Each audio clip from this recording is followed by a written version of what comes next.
Hello, and welcome to Dreamleapers Inspiration. I'm your host, Harriet Cole. Very, very happy to be with you today. I hope wherever you are that you are thinking cool thoughts. The United States has been hot. It has been super hot. My assistant who lives in California told me that it was 100 degrees yesterday and over the weekend in the valley in Los Angeles. And here in New York City, it was in the high 80s. I think today it's supposed to be in the 90s. This is time when we need to take care. Make sure we drink enough water. If you're outside, don't move too fast. Be mindful that we we are not bigger than the weather. We are not bigger than Mother Nature. We may think we're smart. We're not smarter than Mother Nature. So we have to take care and pay attention to what's happening in our world and be in alignment with what's happening in our world. Now, as I was thinking about the message for us to contemplate for this week, I also have been thinking about what happened in Miami. We still don't know why, but a condominium building, 12-floor building, collapsed, just fell upon itself.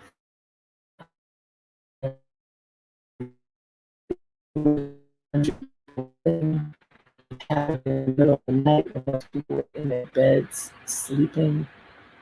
And so the prospect of finding living beings is grim and gets grimmer by the day. And I've been thinking about the families and the community and just humanity. What happens to all of us when terrible things like this occur? It's a tragedy of tremendous import, not just to the victims and their families, but to so many more people. There was a woman who I just saw on the news who is just part of the community who said, this feels like their 9/11. And I took that to mean major disaster, building collapsing, and it did kind of look like the way that the World Trade Centers just collapsed into dust. And a sense of hopelessness that the community has because there's really nothing that they can do right now. How do you survive such a tragedy? When terrible things happen in our lives, how do we survive them? How do we move on? How do we find the inner strength and reserves to move forward when it feels like all you can do is collapse? And so I know I was taught that prayer is essential, that you engage in active prayer and ask God, however you understand God, to support you through such a harrowing time. That you rely on your community to lock arms with you and to walk with you through the incredible challenge and grief of a situation like the Miami building collapsing. And that's a horrible tragedy that just occurred, but it made me think about others. Each of us has something that has occurred in our lives that is tragic, that causes pain, that causes emotional pain. It may not be as dramatic as a building collapsing upon itself and the inhabitants, but whatever your challenge is real for you. And I've talked to so many people who have faced tremendous challenge and just had a moment of pause where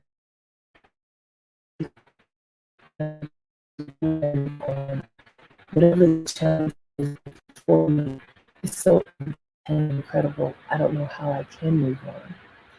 And that's why today's message is treasure resilience. I was very intentional about this. Treasure resilience, your resilience. So, resilience is this incredible ability that we all have to march on, to rise up, to find strength, even when it seems impossible to find it. But we all have it. We all have resilience within us. We may need to call it forth from the deepest depths of our being, but we do have it. And I'm saying treasure it. Treasure resilience. Know that it is something so precious. It's the source of strength and that gives us the capability to stand up, to put our shoulders back, to rise up.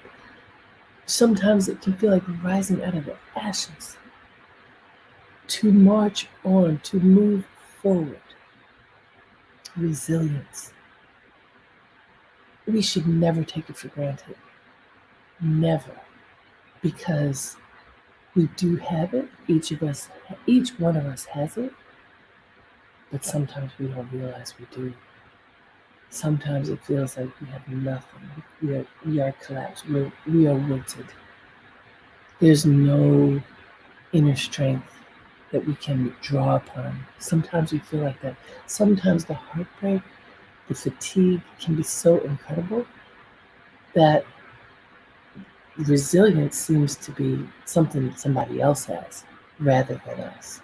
And yet we have it. Each one of us. So I'm suggesting that we treasure it, that we acknowledge that it lives within us and that we can nurture it. We can thank ourselves for keeping it in our reserves. We can honor it. And when necessary, we can call for it and invite it to come and support us. So I found so many quotes about resilience. I'm going to share, right now I'm going to share one.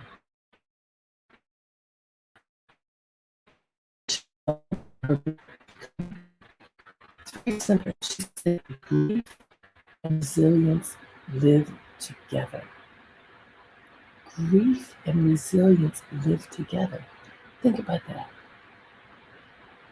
It's like the antidote for grief is resilience. Because without resilience, when you are grieving, when you are in incredible pain, it can be impossible to move on. You know, a dear friend of mine, a young woman who used to work with me years ago, Nubia Murray, lost her mother recently. And her homegoing celebration was this weekend. And Nubia has an incredible flair for style and, I'll say this positively, drama. She's got a lot of energy. And she got it from her mama. Over the years, she's posted different things about her mother that have shown just how much energy and enthusiasm and joie de vivre she has. And so when Nubia lost her mother, I mean, when you lose a parent, the grief is so deep. It can be paralyzing. And yet, for her, it was not. That's why I'm calling her forth right now, because she's such an incredible example. In her grief, she chose to engage resilience. In such a powerful way, she chose to engage her mother's resilience too. Knowing the type of woman she was, the way she lived her life, Nubia planned a homegoing fit for the queen that she was. And she posted many photos and videos on social so we could all share in this beautiful experience that she created for her mother. That was resilience in action. You know her heart is broken. Her mother's the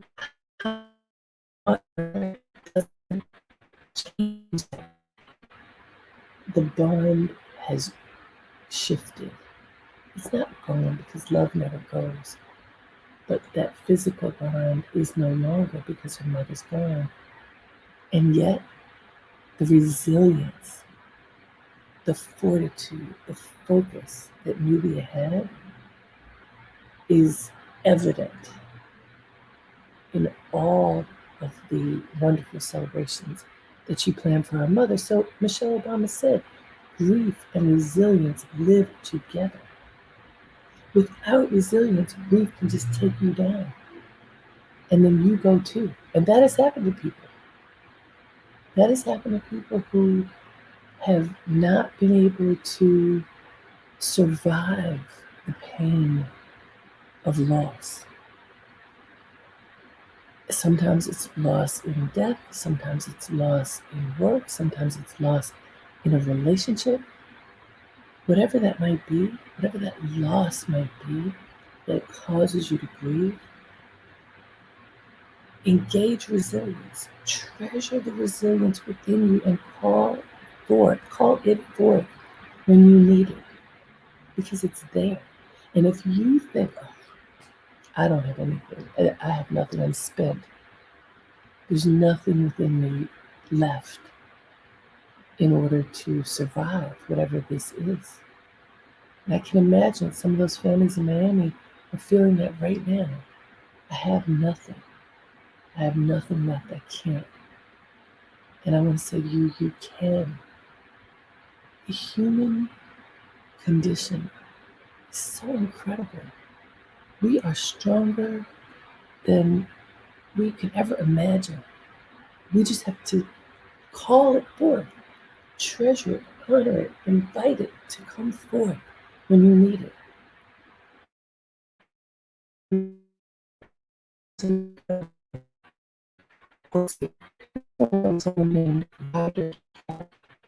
And it says, no matter how bleak or menacing a situation may appear, it does not entirely own us. It can't take away our freedom to respond, our power to take action. That's a nice fit with Michelle Obama's, right? Michelle Obama said, grief and resilience live together. Ryder Carroll says, no matter how bleak or menacing a situation may appear, it does not entirely own us. It can't take away our freedom to respond, our power to take action. It can't take it away. We own it. That's why I'm suggesting that we treasure the resilience within you and invite it forth. Invite it to come forth and support you now. It support you in the moment that you need it. And so I'm going to ask you, what in your life right now requires resilience? What's happening in your life? It may be the loss of a loved one. It may be a disaster like the building collapsing in Miami. It may even be that. You may have a loved one who lived in that building or who was there. It may be the loss of a job. It may be the loss of a relationship. It may be the lack of knowing what to do next. There are a lot of people right now in transition. We have, 16 months of quarantine that we have been living in. People are slowly but surely coming out of their homes, sometimes without masks, engaging with other people in ways that we haven't done in a very long time. And for some people, that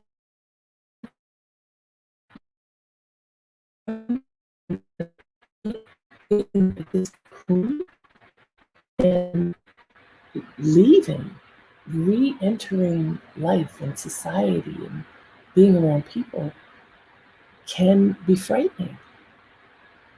And I've talked to some people who are staying inside and not feeling brave enough to venture out for lots of reasons. Some people lost their job and have to figure out next and are stuck, not knowing what next should be. What has you feeling, wondering, worrying, concerned, needing to draw upon your inner resilience in order to move forward? What? You actually may not be in a crisis. I'm not even hoping that most people are in a crisis. You don't have to be in a crisis to need resilience. Life requires us to need resilience. You could just be going through a challenge. I started this broadcast talking about the weather because it is hot, hot, hot all over the country. You need resilience for that in order to venture out, sometimes even just to stay in and to find safety in a bit of coolness. You need resilience for that. You need to, as my mother would say, put on your thinking cap and think about how you can take care of yourself. Be smart. Be in charge of you. Have agency for yourself. And stick to it. That stick-to-itiveness is resilience. I see on this broadcast my friend Dara.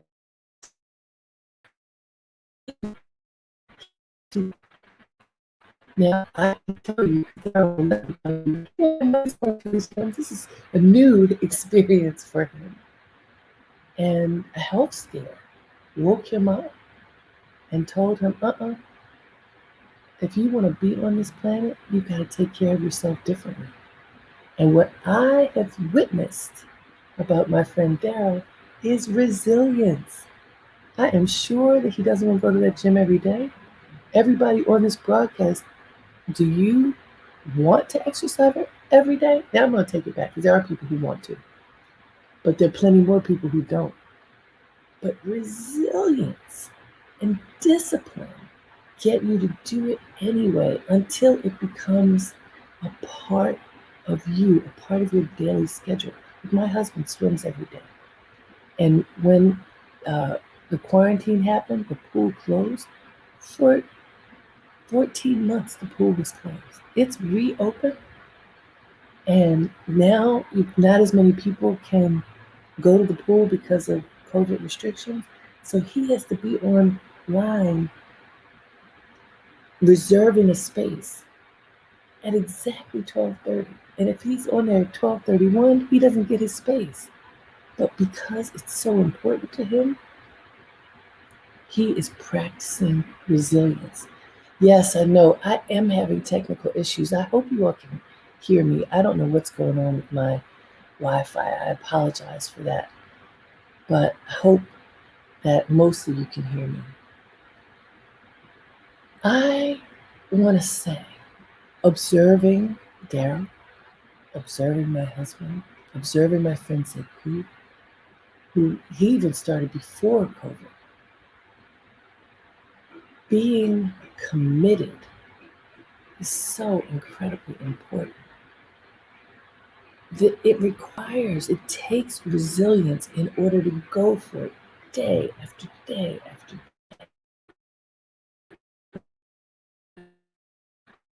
I'm asking if the talks are on Facebook, and yes. So to everybody who is living within this technical challenge that we're having right now, this broadcast will live on Facebook, but also it lives as a podcast now. So wherever podcasts are available, you can find Dreamleapers Inspiration, not the video, but the audio. And because I'm taping it here, I'm not physically having a technical difficulty here. So you should be able to hear it fully. And we are trying to get to the bottom of what's going on with my Wi-Fi. It's been a week of strange Wi-Fi. But we are resilient, so we're sticking together even though we're having difficulties with Wi-Fi. I don't know what's going on, but I want to say we are doing our best. We're doing our best to figure it out. Resilience says we stick to it no matter what. I want to read you these two quotes. Once again, just maybe somebody didn't get it. So Michelle Obama's quote, grief and resilience live together. Grief and resilience live together. Understand that that means when you are grieving, when things are going poorly, when your heart is hurting, resilience can be your buoy. You don't have to be deflated. You can engage that treasured resilience that lives within you, and it can be your buoy. And Ryder Carroll said, no matter how bleak or menacing a situation may appear, it does not entirely own us. It can't take away our freedom to respond, our power to take action. This is about agency and self-empowerment, which is why it's so incredibly important. Let me read that to you again. No matter how bleak or menacing a situation may appear, when you think about your life, what's going on that may be bothering you, no matter how bleak or menacing a situation may appear, it does not entirely own us. It cannot take away our freedom to respond, our power to take action. That means we still own our power. And this is something that's so incredibly important because we give away our power so often. It's really something. People give their power over all the time and then feel like weaklings. Oh, I can't do this. I can't do that. I can't handle this. Become the victim. And I'm not saying that there aren't times when we're victims. Bad things happen. But we don't have to assume the posture of victim. We can assume our own agency, take charge, figure out what we can do in the situation where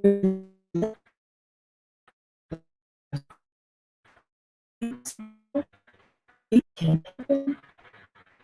We can do it. That's why I want us to treasure resilience. Treasure it. That's what today's message is. Treasure resilience. When you treasure something, you honor it. You remember it. You treat it with incredible respect. You recognize it is particularly valuable to your life.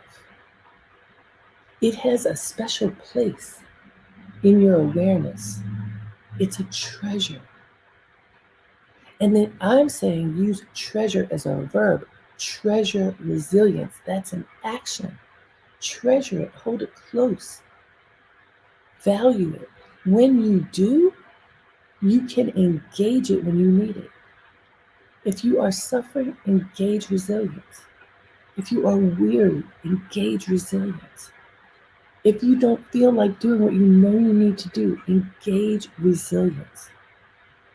It works. I gave you examples of 3 different people for whom it's working on a physical level with exercise, with focus and intention of exercise. Same thing for your work, for your education, for your nutrition, for your friendships, for your family dynamics, for your life. Treasure resilience. Treasure your ability to stick to it, to be present even when you don't feel like it, to be aware even when you want to shut your eyes and look the other way. You have the ability to reach deep within the core of your being engaging your inner power, engaging your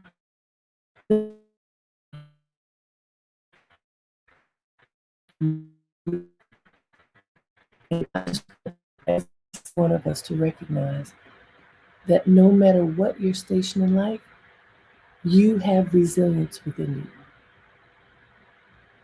No matter how tired you might be of having to engage it, you still can. And this is what I want everyone to understand.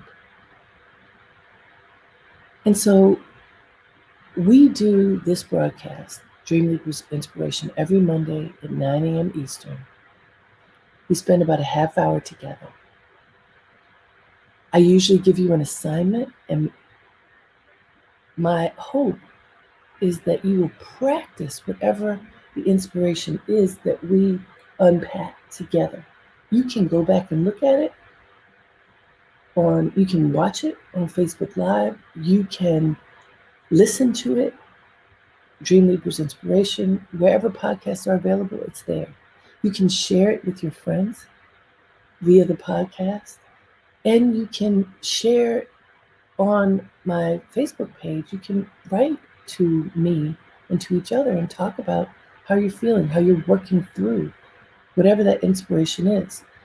I started Dreamleapers Inspiration in April of 2020, right after COVID-19 shut us down. If you will recall, everybody had to go home on March 13th, the day before my birthday. We all had to go home, stay home. Most of us have been home for all of this time, just venturing out in the past month or so right now. I started the broadcast Monday through Friday for a couple of months, maybe more than a couple of months, for quite some time. And then we eventually moved to once a week.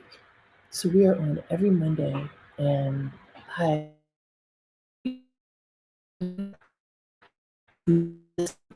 continue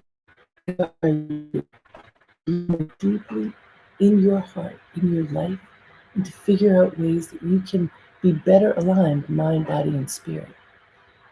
That's what it's for us to inspire each other, to be the very best that we can be. Dreamleapers, I started back in 2016. It exists in many ways, but the core of Dreamleapers is it's an educational platform designed to help people access and activate their dreams. I've hosted retreats and workshops and panel discussions and many in Harlem, where I live, many live events in Harlem. And when COVID happened, as I said, I started this Dreamleapers Inspiration. I also host a radio show on WBAI radio in New York City. It's 99.5 FM on the radio, and also WBAI.org online. That is every Friday morning at 9 a.m. Eastern, where I interview people who have manifested their dreams or some dreams, and we talk about their journey, all with the intention to inspire those who are within earshot to leap into their own dreams. And so we are going to be hosting a virtual retreat in the fall, in September. I will soon be able to give you the date and the ability to sign up for it. It's going to be a free event in September, where there'll be all kinds of people sharing insights on living in a time of transition, because so many of us are in transition in one way or another now. And so we're going to explore how to engage the experience of transition and still well,